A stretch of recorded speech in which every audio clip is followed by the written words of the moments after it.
Assalamualaikum. I hope you guys are absolutely fine. So last time recording करते वक्त मैं ये क्वेश्चन नंबर 4 नहीं बना सका था because of time limitations. Meeting and हो चुकी थी तो मैं आगे रिकॉर्ड नहीं कर सका। सही है, ओके।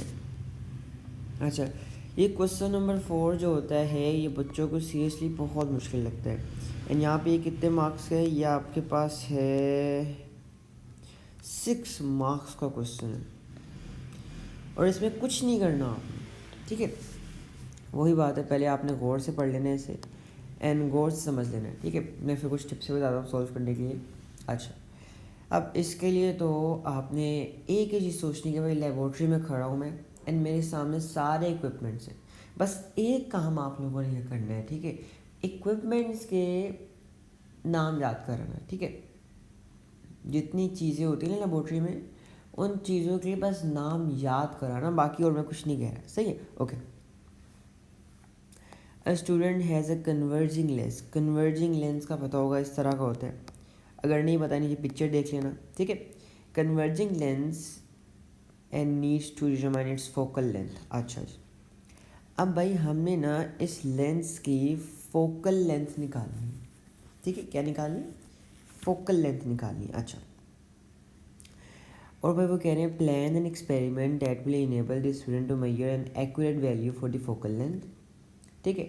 हमने एक एक्सपेरिमेंट प्लान करना है। जैसे आप लेट सपोज आप बच्चे हो, ठीक है। आपसे कहा गया है कि आपने एक ऐसा एक्सपेरिमेंट करना है, आपको एक लेंस दिया गया है, आपने इस लेंस का फोकल लेंथ निकालनी है। फोकल लेंथ का फॉर्मूला ये है, फॉर्मूला तक दे दिया उन्होंने आपको। अब आपने करना क्या है भाई? सबसे पहले आप ये भी बता दिया कि यू क्या होता है, वी क्या होता है।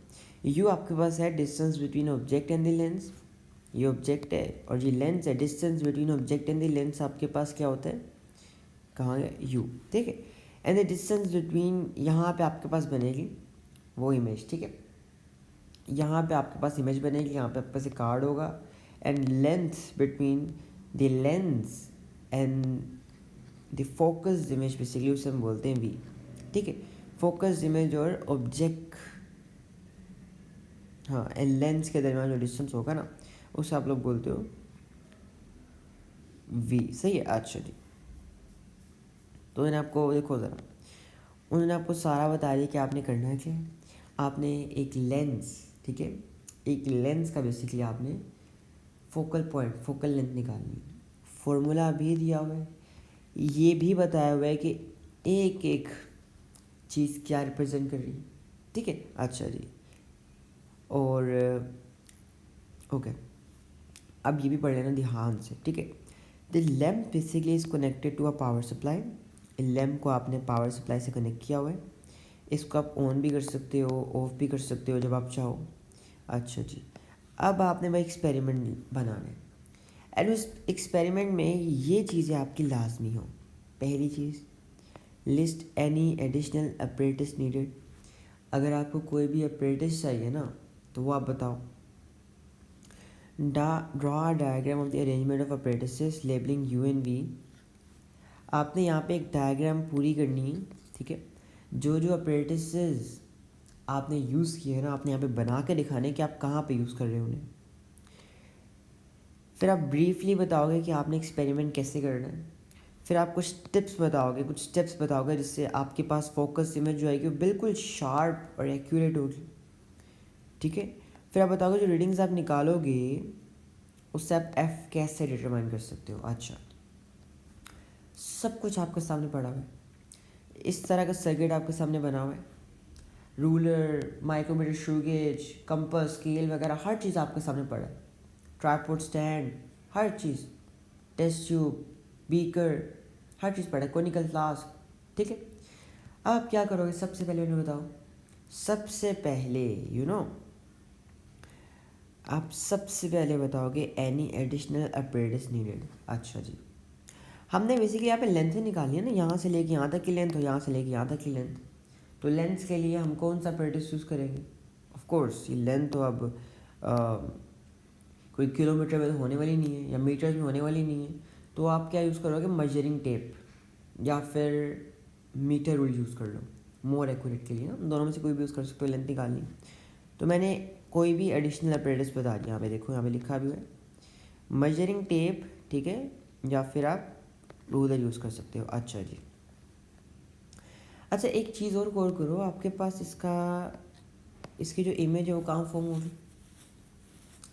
लेंस की इमेज कहाँ फॉर्म होगी?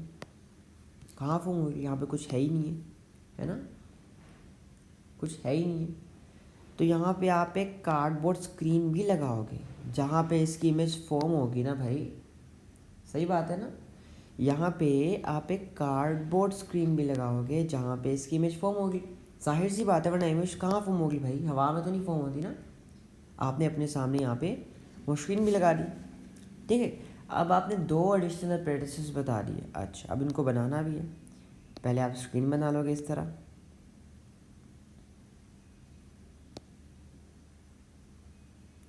स्क्रीन बना लिया आपने, और फिर इस तरह आप एक रोलर बना दोगे।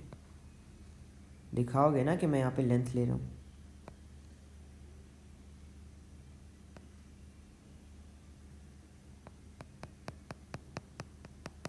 थोड़ा क्लियर बना देना, ठीक है। अच्छा जी, एंड अब मार्क करोगे यहाँ पे, आप बताओगे इमेज, ठीक है। ये डिस्टेंस आप मार्क करोगे और एक डिस्टेंस मार्क करोगे, ठीक है। सब कुछ मार्क कर लें। अच्छा जी, ध्यान से देखो, distance between the object and the lens क्या है? यू, है ना। डिस्टेंस बिटवीन लेंस, ठीक है, एंड द फोकस इमेज क्या है? वी, सही है। अच्छा जी, बहुत ईजी था, है ना। अच्छा, हमने रिक्वायरमेंट पूरी कर दी, तो ये वाली रिक्वायरमेंट पूरी है, ये वाली रिक्वायरमेंट भी पूरी है। अच्छा, अब करोगे क्या? अब इस एक्सपेरिमेंट में आप करोगे क्या फोकस इमेज निकालने के लिए? क्या करोगे? सबसे पहले आप अपने इस लेंस को आहिस्ता आहिस्ता आगे पीछे मूव करोगे। ऐसे ही ना फोकस इमेज निकालनी। अपने लेंस को आहिस्ता आहिस्ता पहले थोड़ा आगे मूव करोगे, फिर थोड़ा पीछे मूव करोगे, एंड जिस पॉइंट पे यहाँ बिल्कुल शार्प इमेज बन रही होगी ना, बिल्कुल क्लियर, उसको यहाँ पे खड़ा कर दोगे, ठीक है। यहाँ पे खड़ा कर दोगे। अच्छा, फिर यहाँ से आप स्केल से यू की वैल्यू मेजर कर लोगे और यहाँ से आप वी की वैल्यू मेजर कर लोगे। रीडिंग्स आ गई आपके। तो आपने क्या किया, आपने ये वाला पॉइंट भी अच्छी तरह एक्सप्लेन कर दिया। आप बताओ कि कैसे एक्सपेरिमेंट करोगे। अच्छा, अब आप इसको और एक्यूरेट कैसे कर सकते हो? आप कहोगे कि बिल्कुल एक्यूरेट शार्प इमेज निकालने के लिए ना, हम लोग क्या करेंगे कि इसको बहुत स्लोली स्लोली और केयरफुली आगे पीछे करेंगे, है ना। दूसरी चीज़ हम लोग क्या कर सकते हैं कि आंसर अपनी रीडिंग्स निकालने के बाद हम 2-3 बारी इस प्रोसेस को रिपीट करेंगे, ये देखने के लिए कि क्या हमारे पास आंसर्स हर बारी सेम आ रहे हैं। सही है ना, इससे एरर्स कम हो जाते हैं। तो हमने ये पॉइंट भी बता दिया। अब लास्टली आप बताओगे कि आप अपनी रीडिंग्स को कैसे यूज़ करोगे आंसर निकालने के लिए। आप सिंपली कहोगे ये हमारा फॉर्मूला है, जो हमने ये u की वैल्यू फाइंड की है, जो v की वैल्यू फाइंड की है, इसको हम इस फॉर्मूले में पुट कर देंगे, एंड बस पुट करके दिखा दोगे। फाइंड करने की ज़रूरत नहीं है। इससे आसान क्वेश्चन मैंने आज तक नहीं देखा। बस ये समझो मेरे सामने सब कुछ पड़ा हुआ है, एंड इस कंटेंट पॉइंट को पढ़ो एंड देखोगे कि अगर मेरे सामने सब कुछ होता तो मैं क्या करता, कौन सा एडिशनल प्रेडिक्स मुझे चाहिए होता, अरेंजमेंट कैसे करता मैं प्रेडिक्स की, ठीक है, मैं अपने एक्सपेरिमेंट को कैसे परफॉर्म करता, कैसे एक शार्प इमेज ऑब्टेन करने के लिए कौन सी प्रिकॉशंस यूज़ करता मैं, ठीक है, और एफ डिटरमाइन करने के लिए मैं कौन सा फार्मूला यूज़ करता, अपने वैल्यूज़ को कैसे यूज़ करता, ठीक है। तो बहुत आसान क्वेश्चन है, बस आपने इसके अंदर ये बताना था और कुछ भी नहीं है, ठीक है। ओके, अल्लाह हाफ़िज़ एवरीवन, ठीक है। फिर मैं इंशाल्लाह IGCSE का भी लेटेस्ट पेपर सॉल्व करूँगा, और फिर 2023 तक सोच रहा हूँ सबके पेपर सॉल्व करूँ मैं, ताकि आप लोगों के लिए आसानी हो, आप लोग अपनी प्रिपरेशन अच्छी कर सको। अल्लाह हाफिज़।